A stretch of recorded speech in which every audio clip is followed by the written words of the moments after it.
Pasti Anda tahu bahwa tanah merupakan salah satu unsur penting yang menunjang pertumbuhan dan perkembangan tanaman.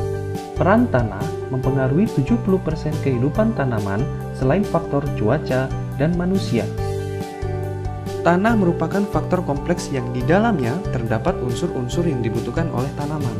Anggap saja tanah adalah sebuah wadah, dan unsur-unsur yang dibutuhkan oleh tanaman adalah makanan yang ada di atas wadah tersebut.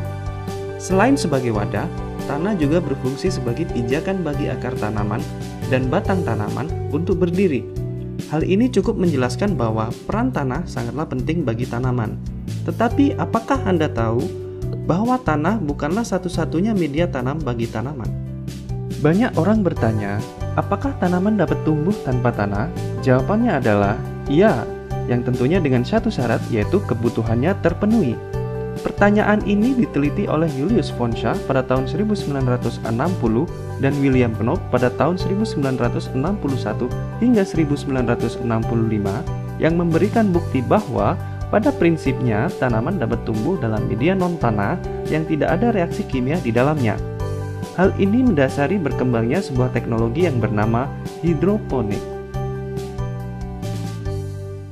Secara harfiah, hidroponik berasal dari kata hydro dan ponix dalam bahasa Latin. Hydro berarti air dan ponix berarti tenaga. Sederhananya, hidroponik merupakan teknik budidaya tanaman yang menggantikan media tanah dengan larutan yang mengandung unsur hara makro dan unsur hara mikro. Setiap hasil dari hidroponik memiliki kelebihan, yaitu bernilai jual tinggi dan terhindar dari masalah-masalah utama dalam budidaya seperti masalah hama, kekurangan atau kelebihan unsur hara, dan masalah iklim.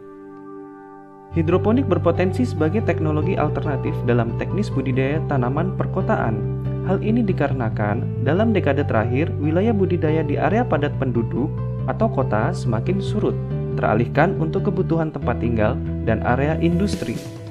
Hidroponik dapat dijadikan sebagai solusi manis untuk masyarakat kota yang menginginkan aktivitas bercocok tanam dengan cara yang mudah, santai, dan murah.